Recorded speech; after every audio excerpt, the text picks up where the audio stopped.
რატომ გვაქვს დანაშაულის განცდა, როცა ვისვენებთ? ჩვენი დენი მომართულია გადარჩენაზე და არა ბედნიერებაზე. ეს არის მისი საბაზო მექანიზმი. სწორედ ამიტომ ის ირჩევა დოფამინის მიღებას მიღწევებისგან, როგორებიცა შესრულებული დავალება, საზოგადოების მხრიდან აღიარება, მიზნებისკენ წისვლა. როცა ვცდილობთ შევჩერდეთ და დავისვენოთ, ეს სისტემა თითქოს კარგავს თავის ჩოულ სტიმულს. ტვინის ის ნაწილი, რომელიც ჩხოთვაზეა პასუხისმგებელი, სიგნალს გვიგზავნის, გაჩერდი? ეს საფრთხის მომტანია.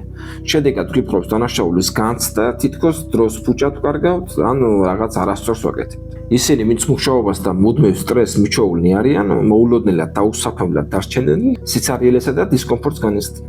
ტვინი იმ დროს ითხოვს უკან დაბრუნებას მისთვის ნაცნობ რეჟიმში, იქ სადაც დაძაბულობის, კონტროლის და სტაბილურობის ილუზია არსებობს. მაგრამ პრობლემა, რა თქმა უნდა, უფრო ღრმა არის. მაგალითად, რასაც ჩვენ ვეძახით პერფექციონიზმი, რომელსაც ხშირად წარმატებისკენ სწრაფად თვლით.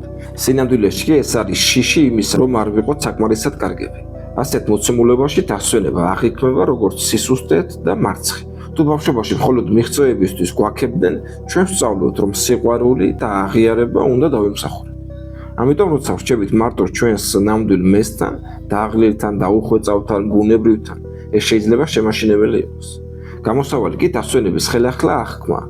დასვენება არ არის სიზარმაცე, არც მიზნების ღალატი, პირიქით ეს არის აუცილებელი პროცესი, რომელიც ენერგიას გვიბრუნებს, გვაძლევს ძალას და ფსიქიკურ სტაბილურობას. როდესაც ვაღიარებ დასვენების მნიშვნელობას, ხვდებით, რომ ის არა მხოლოდ გვეხმარება ჯანმრთელობის შენარჩუნებაში, არამედ გრძელვადიან პერსპექტივაში გვაქცევს უფრო პროდუქტიულ და ბედნიერ ადამიანებად. ხოლო რჩევა თუ როგორ დაისვენოთ დანაშაულის განცდის გარეშე, წაიკითხავთ ამ ვიდეოს აღწერაში, ან შეიძლება კომენტარებში. გისურვებთ ყველას წარმატებას და გამოიწერეთ ეს არხი, აქ ნახავთ თქვენ ძალიან ბევრ საინტერესო ინფორმაციას თქვენთვის.